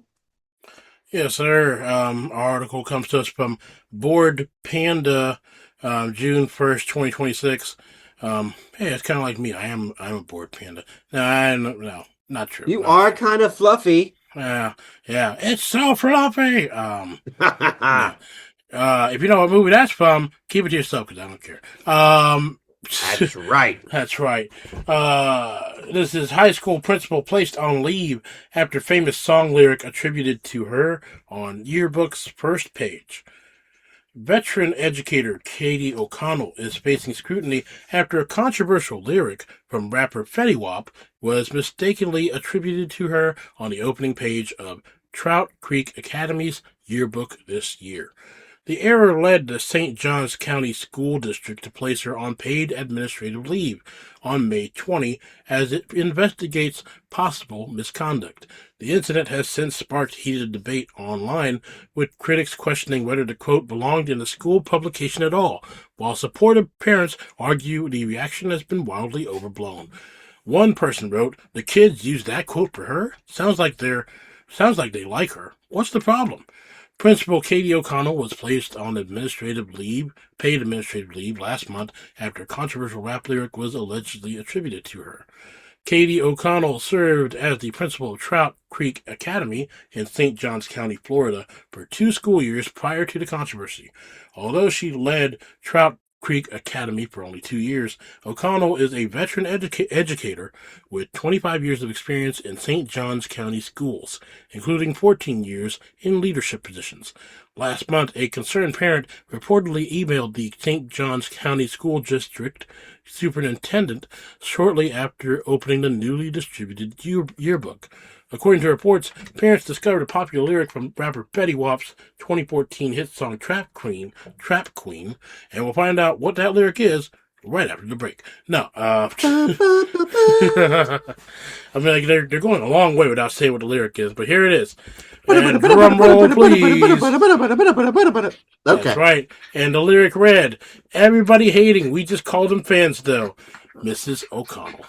That's the lyric. Anyway, we'll get to that. But the school district subsequently launched an investigation into alleged inappropriate conduct after a parent criticized the quote as highly inappropriate and viewed it as a direct, petty jab at families who had previously voiced concerns about school leadership. Additionally, some parents reportedly raised concerns about the song's content, noting that its lyrics reference illegal substance production, drug dealing, and adult entertainment venues. Parents and district officials allegedly argued that associating a K-8 school principal with a song linked to drug culture was unprofessional and reflected a significant oversight in the yearbook's publication process. As a result, Katie was initially placed on administrative leave, a decision that was later extended through the remainder of her contract, which is set to expire on June 30. A letter from the school district obtained by the St. John Citizen stated, "Please understand that this action is being taken as we move towards a non-reappointment for the 2026 to 2027 school year." According to reports, Katie has also been barred from entering any St. Johns County School District property unless she receives explicit authorization from district officials. As the controversy gained traction online, the principal firmly denied selecting, writing, or approving the quote. She told Action News Jax, "I approved the yearbook twice, on April 9, and so did my assistant principal, Samantha Sawruck, and that quote in that area was not even in the book. There were certain parents that went straight to the district, or straight to the news, or straight to Facebook. None of them even called me. I received 0 phone calls, emails, or questions about the yearbook." Katie continued, "All I needed was the time or the opportunity to have fixed an error that was made, and it wasn't made by me." Assistant Principal Samantha Sawruck also came to O'Connell's defense shortly after the principal was placed on leave. Sawruck reportedly emailed the district to provide additional context. Samantha stated that on April 9, the day before the final submission, an administrator thoroughly reviewed the entire yearbook for grammar, formatting, and other potential errors. She further confirmed that the Fetty Wap lyric was completely absent from the opening page during that review. Samantha wrote, "Had the quote been there at the time of admin editing, it would have been corrected." Netizens and several parents expressed their support for Katie, arguing that schools need fun and relatable staff members for their children. She also, this is a long article, she also highlighted the fact that the quote was attributed to Mrs. O'Connell. According to Sawruck, the principal is known to students and staff exclusively as Miss O or Ms. O'Connell. Adding to the controversy, yearbook teacher Jody Stobe reportedly provided conflicting accounts during the investigation. While initial emails stated that the quote was not present in the final draft, Stowe later claimed that Katie had seen a printed copy before the yearbook's distribution and remarked, "Oh, my quote made it." Following her placement on administrative leave, O'Connell also revealed to Action News Jax that she had been subjected to harassment and threats. Wow, it's still going. She said, "I have an exemplary record. My school scores are amazing. I have 92% teacher retention. I have 5 straight years of being highly effective in St. Johns County schools." The veteran educator concluded, "There's no reason to throw away someone's career or to hurt a family like this." Yeah. As the investigation remains ongoing, many parents have come forward in support of O'Connell, expressing frustration with what they view as an overreaction to a minor yearbook error that she allegedly neither created nor approved. Parent Chris Farlow told St. John's Citizen, "If you start getting rid of the best, who are we going to have to teach our children to be the best that they can be?" There's no reason to throw away... Oh, that's true. He said that. Yep. Okay. Man, this is... Another parent. Long. Okay. Yep. All right. I think we're almost done though. Okay. Yeah, it's you got like 4 more paragraphs to go, buddy. You got this. Yeah. Okay. You got this, man. Let's sure do this. Another parent, Michelle Triana, wrote in a Facebook comment, "5 of my kids go to this school, and the parents definitely overreacted. My kids love this school and the admins, but I think it's a missed opportunity." Netizens echoed similar sentiments online, with one writing, "That is so stupid, who cares about the quote? You don't comfort career like that without evidence." Yep. She said it wasn't in there when she proofread the copy. Okay. Whoever's writing this, yeah. But it's Facebook comments, what are you going to get? It is. Another sarcastic comment read, "Ah, yes, trying to connect with the kids. Awful women, definitely fire her. Why do we want teachers who meet our kids where they are?" Wow. Others commented, "I'm genuinely confused about how that phrase is even offensive. Also, aren't there yearbook clubs, etc., that put together the yearbook, not the principals?" Not for K through 8. Yeah. Typically not K through 8. Yeah. Typically the teachers and principals will take care of that. "There isn't anything wrong with that quote. Administrative leave for that is not accurate." Katie's attorney, Jack Webb, called the district's swift disciplinary response a bunch of garbage, arguing that she was being thrown under the bus for something she was not responsible for. Yep. O'Connell has also reportedly stated that she hopes to continue her career as a principal elsewhere, but does not intend to return to Trout Creek Academy. Yep. And I hope that's it. And that's the bottom line, because Stone Cold said so. That's right.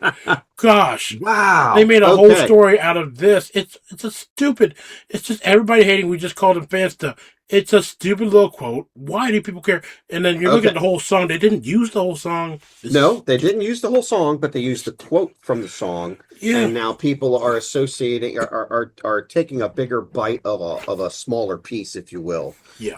And they're exacerbating it in some ways by saying, "Oh, well, this little quote came from this particular song, and this song promotes this, and this is what our teachers are promoting for our kids."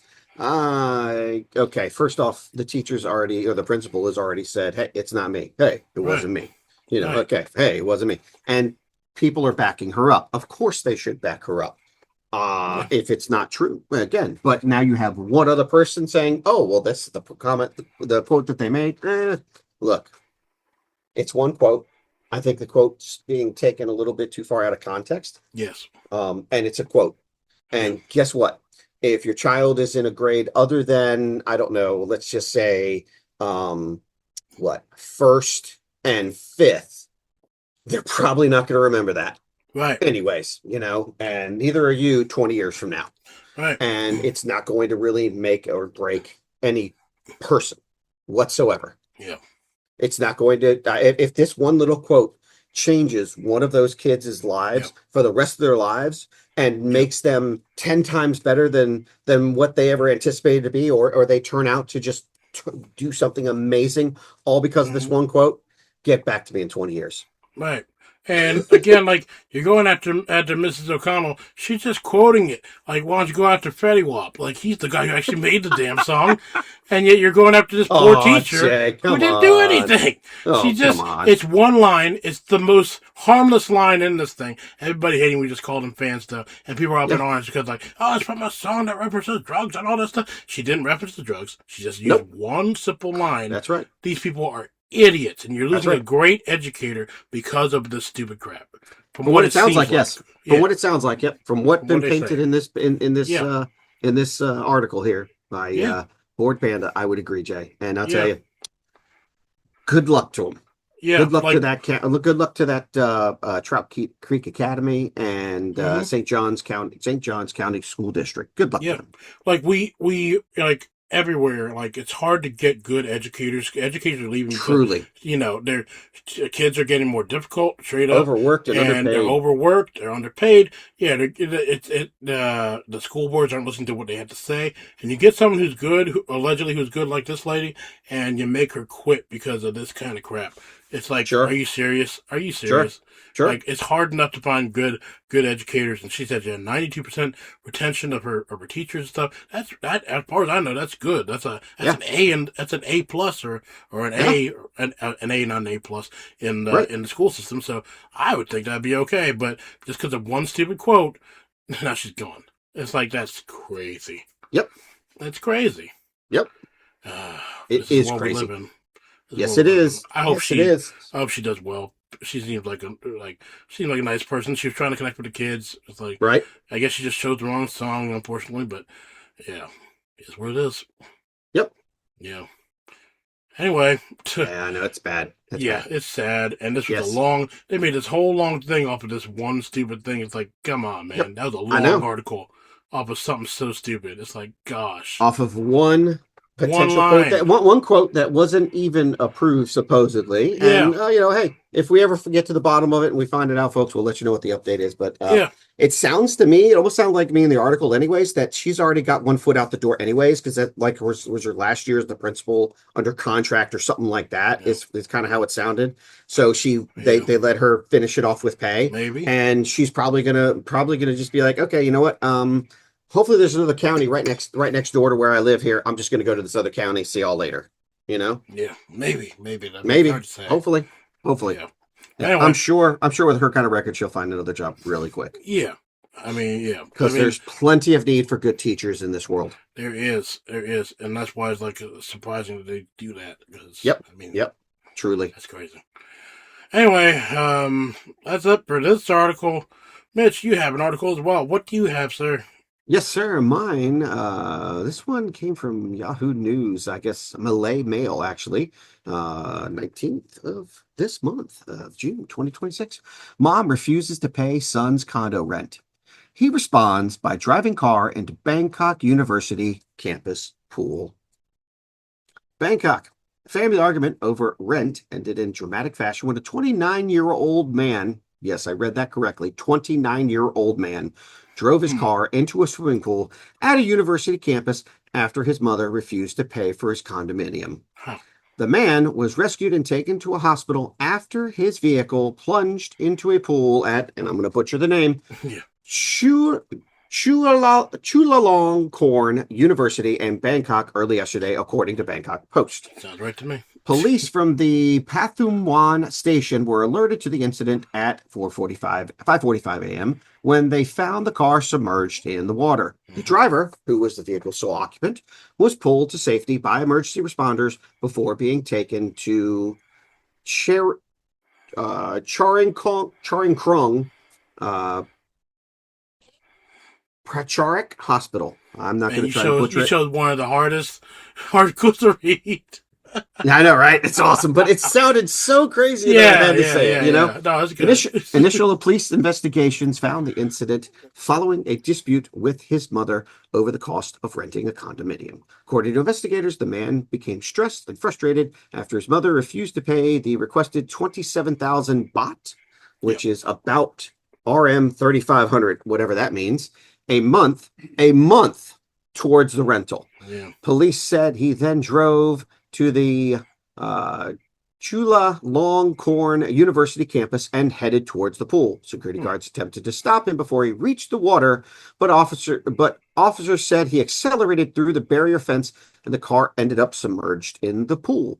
Images from the scene show the vehicle almost entirely underwater as rescue teams worked around the pool after daybreak.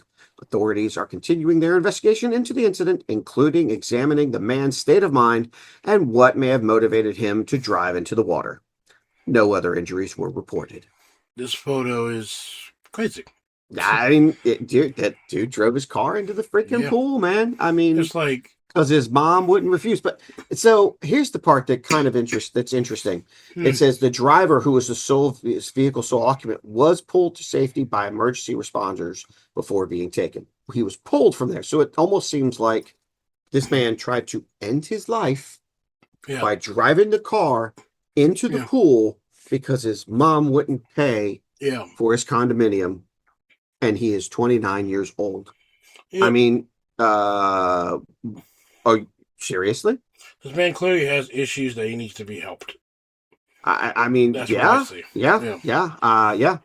So, 27,000 baht is equal to $817. $817.70.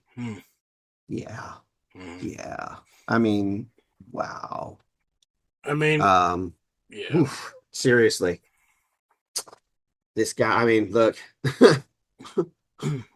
I could think of better things to do than, drive my car into a pool.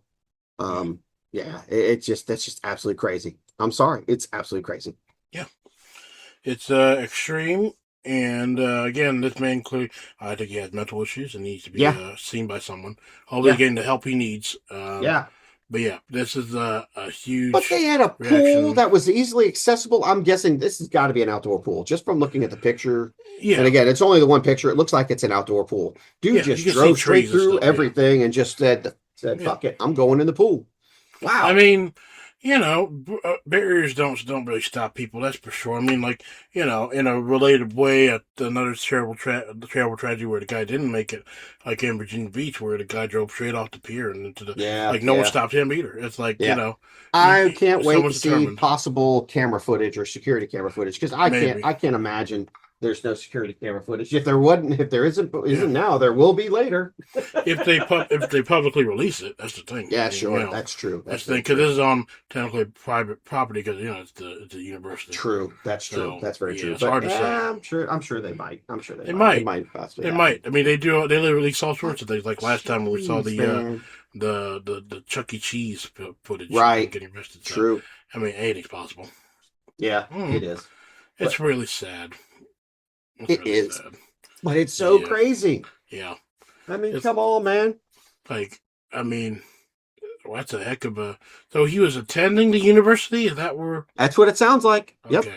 Yep. The man was, let's see, driver was pulled to safety. According to investigators, the man became stressed and frustrated after his mother refused to pay the requested 27 baht a month towards the rental. That's all. And he is 29-year-old man drove his car into the swimming pool. Here's the thing that also comes to mind. I mean, I guess maybe he's like full-time student and doesn't work a job, or maybe I don't understand. I don't know. Well, that's where my question is. I don't know if he's a student. It doesn't say if he's a student or not. It doesn't say. It doesn't say that at all. So we have no idea if he's a student or not. But he's a 29-year. Well, let's think about this. He's a 29-year-old man. Yeah. That mommy and daddy are still paying the rent. Right. I mean, people have hard times, and things happen. No. I mean, people go through weird stuff. It's not easy for everybody. No. I mean, straight up. I get it. People have hard times. I get it. Yeah. But no. I mean, that's your opinion. I think sometimes things go, and life doesn't go the way you want. Oh, life never goes the way you want it. No, sometimes you need help. Life happens when you're making plans, okay? Yeah. That's all I can say. Life happens when you're making plans. And you know what? You deal with it, man. It's a total life is a total roller coaster. You just deal with it as it comes, and you do the best that you can. But again, the reaction of this man is a whole no. Yeah, This no, is it's a whole definitely no. no. Yeah, the reaction Especially is a no. for something as simple as a rent. And I get Yeah, it, maybe whatever the circumstances are, yeah, it doesn't have to go to this extreme. That's all no. I'm saying. Yeah, that's true. It doesn't have to go to the extreme. I mean, again, I think this man has mental issues, and if Very he was possible. getting assistance, clearly it wasn't the right kind. Yeah. If he wasn't getting It's just assistance, then that's a shame on whoever was involved. Maybe the mother. I sure. don't know, I don't because know. clearly she was just enabling by doing what, like, I'm. This is all guessing. I Yeah, don't know anything absolutely. about We these don't know. people. We have no We have idea. no Yep. idea. Yep. We don't know the full story, but the way it seems, it seems like to me, it seems like she was Right. enabling him by doing all Right. this stuff, and all of a sudden she refused to pay the 27,000 baht, and he got really frustrated. He's like, "But fine, Sure. then I'm gonna end my life." It's like, ooh, Maybe bad this tip, guy's just a bad. drama queen. It could be, but Yep. man, what drama? Ooh, Yeah, man. Yeah. I don't Just to know, make man. a scene. You know what I mean? Yeah, it's just one of those things. It could just be that way. Who knows? But Yeah, man, I'll tell you, it's just kind of crazy. Kind of crazy. yeah. This So scene is a goddamn arms race.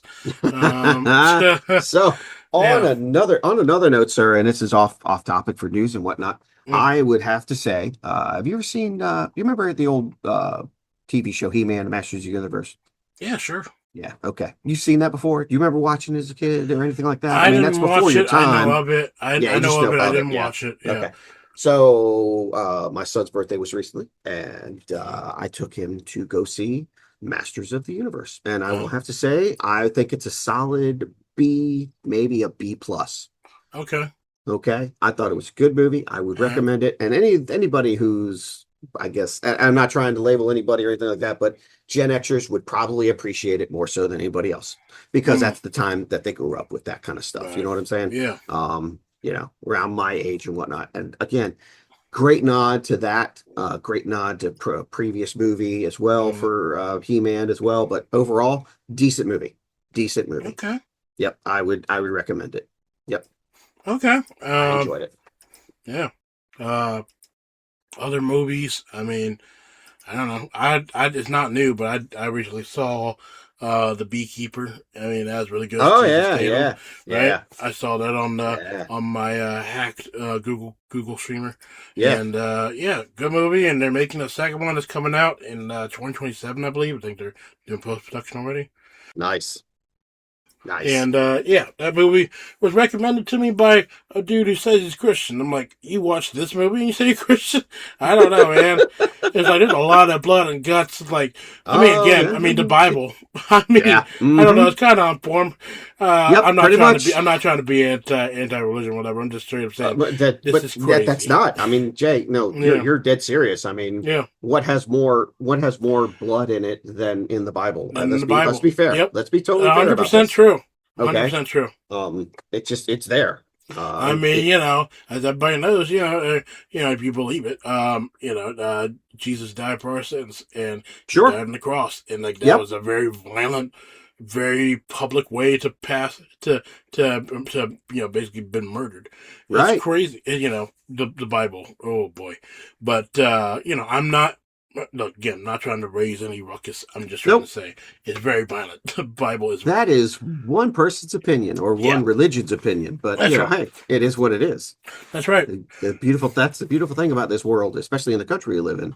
We can have those conversations Yep. and still agree to disagree or Hmm. understand everybody's That's viewpoint right. of it. And we don't have to agree with it. We just Right. have to come to a consensus of it. Yep. And the consensus is believe what you want to believe. That's right. Amen. Yeah, it's up to you. Truly. Yeah. But anyway, we got on a real tangent. But either way, It's all good. it's always good. It's always good. Everything's good. Everything's great. Good. Yeah, it's good. What's up? I don't know. Yeah, that movie also, that's offending people left and right. The new scary movie. Oh gosh, you know Yeah. what I gotta say to that? Honest to Mm, goodness, man. Don't watch it if you don't want to. Okay, exactly. just Don't forcing you to. yep. You don't have to. Yeah. It's just like going to a comedy show. Okay, when you go to a comedy show, you know that there is going to be something said at some point that Yep. could be considered offensive. Yeah. It's comedy. It's Right. meant to be offensive in a lot of ways. That's right. But it's not meant to be directly offended at you. It's just No. supposed to be funny. Yeah. Funny in general. If you're offended by that kind of stuff, don't go to the comedy show. There was a time and Okay? place, like at a certain point, where everything was, just fair game for anything comedy. Like, Sure. the days of, we did it recently with Dangerfield, Right. Robin Williams, Don Rickles, Yep. all those older comics, and everything was just, whatever. You could do whatever. But then at some point, we just became so politically correct that we lost our way, and everybody gets offended at everything.